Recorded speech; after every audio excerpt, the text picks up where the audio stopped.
je suis Maude et tu écoutes l'épisode 42 du podcast S'élever en même temps que son enfant.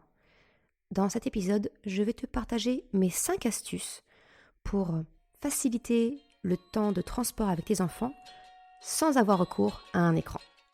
Salut et bienvenue sur le podcast S'élever en même temps que son enfant. Je suis Maude, coach certifiée chez Mercredi, mais surtout maman de 3 enfants.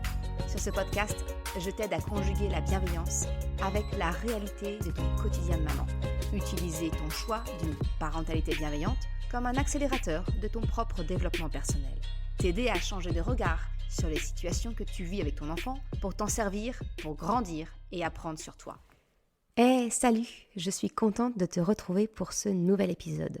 Aujourd'hui, c'est un épisode où je vais te repartager un contenu que j'avais déjà créé sous format vidéo, mais qui est toujours d'actualité, qui peut toujours être utile, donc je voulais te le partager ici. Il s'agit de mes 5 astuces pour occuper ton enfant en voiture pendant un long trajet sans avoir recours à des écrans.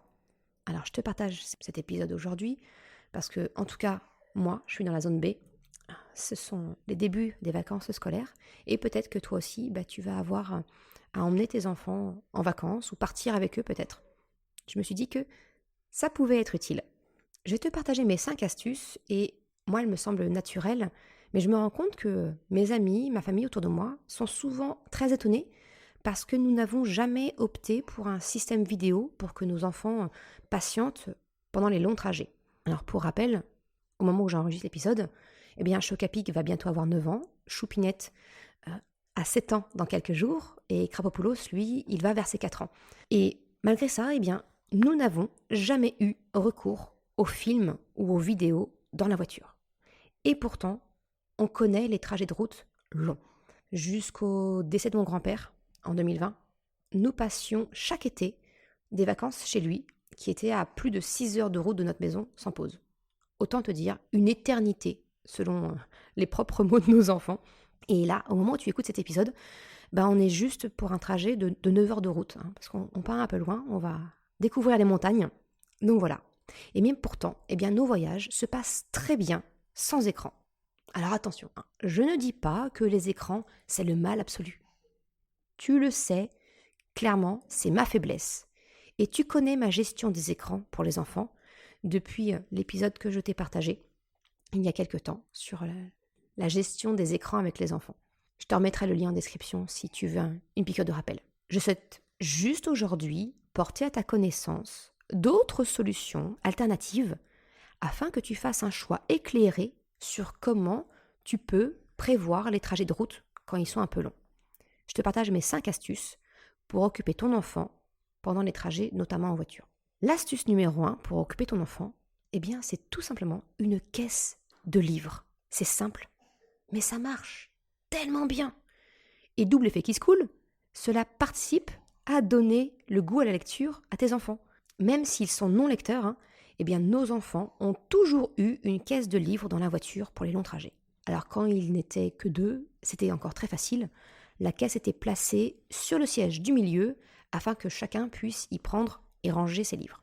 Depuis qu'ils sont 3, je t'avoue, c'est un poil plus compliqué parce que le seul endroit possible, c'est sous le siège auto de Krapopoulos qui est encore dos à la route.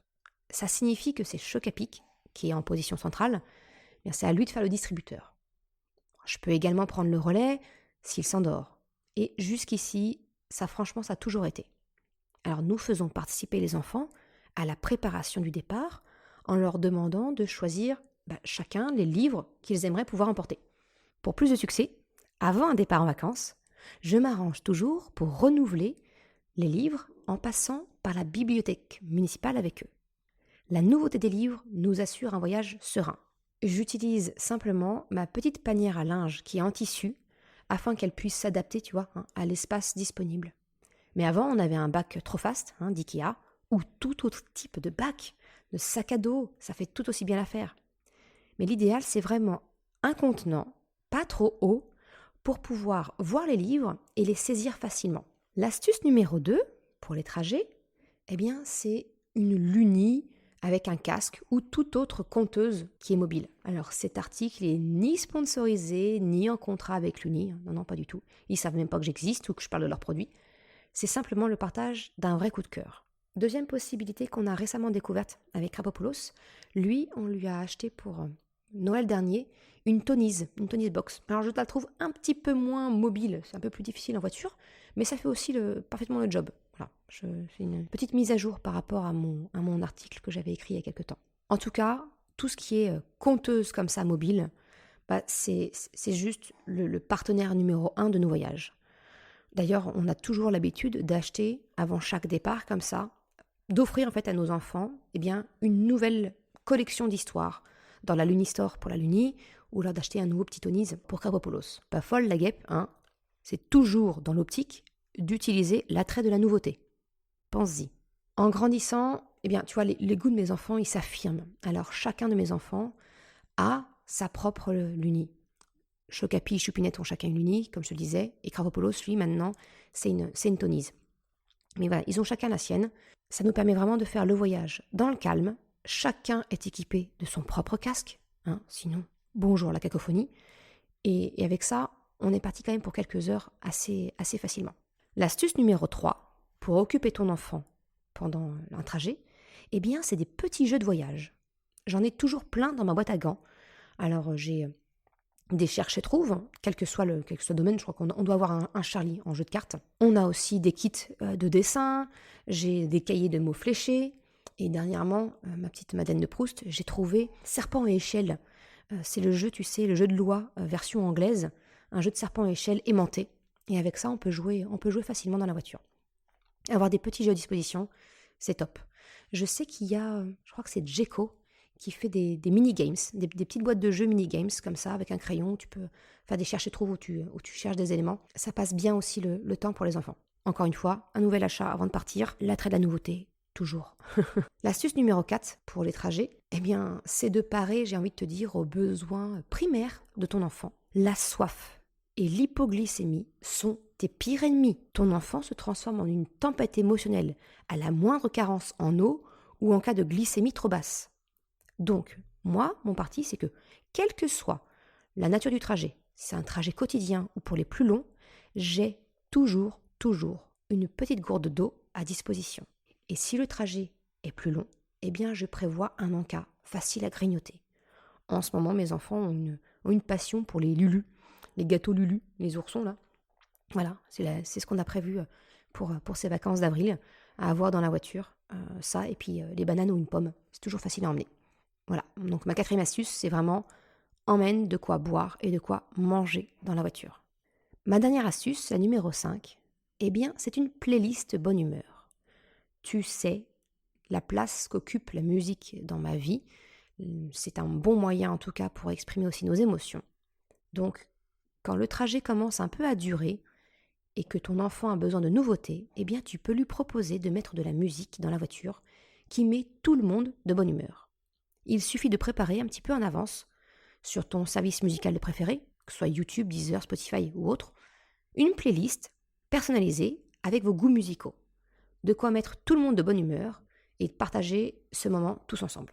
Mon dernier conseil, je te dis qu'il y avait 5 conseils, mais en fait il y en a un 6e caché derrière, c'est peut-être de repenser le trajet en voiture. Parce qu'au moment du départ en vacances, finalement il y a souvent 2 écoles. Il y a ceux qui font le choix, le trajet le plus rapide possible. C'est un mauvais moment passé, donc on y va one shot.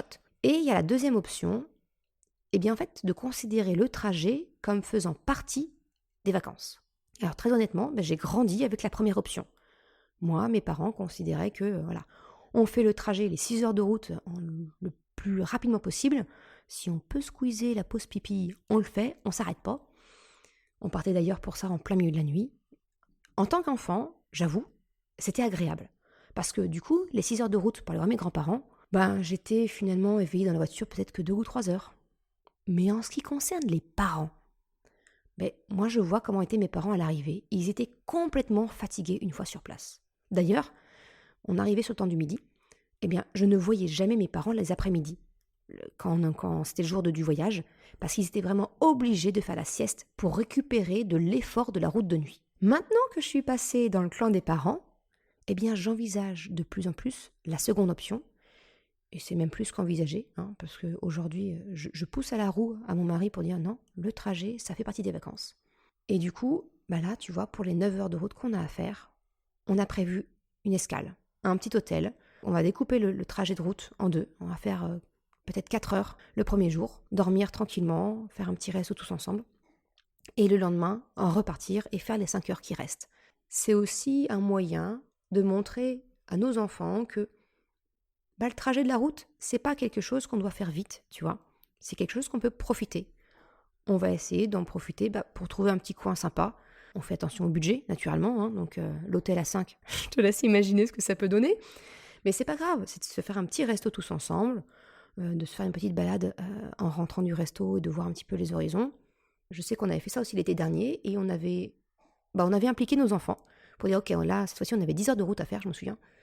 Et on leur avait dit, écoutez, pour l'aller et pour le retour, on peut faire 2 routes différentes. D'un côté la mer, de l'autre côté le plein centre. Et on avait décidé avec eux où est-ce qu'on s'arrêtait à l'aller, où est-ce qu'on s'arrêtait au retour. On avait même prévu au retour carrément une activité. Du coup, on était passé par la mer au retour et on s'était arrêté pour voir le Fort Boyard.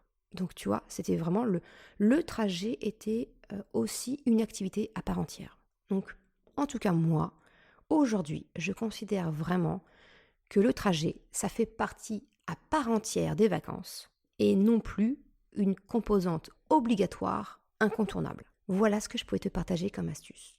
Alors naturellement, en plus de tous les conseils que je viens de te partager, pense à prévoir quand même des pauses régulières pour permettre aux jambes de se dégourdir. Parce que les enfants ont besoin de mouvement. Et toi aussi. Je te remercie d'avoir écouté cet épisode jusqu'à la fin. Tu retrouveras une retranscription sur le site mercredi.com. Tu as le lien en description. Si tu as aimé cet épisode, s'il t'a été utile, je t'invite à le partager, à en parler autour de toi. Ou si le cœur t'en dit, de me laisser une note de 5 étoiles et un commentaire sur Apple Podcast ou Spotify. Cela me permet de faire connaître le podcast et m'encourage à progresser. Un grand merci à celles et ceux qui prennent le temps de le faire ou de m'envoyer un message privé.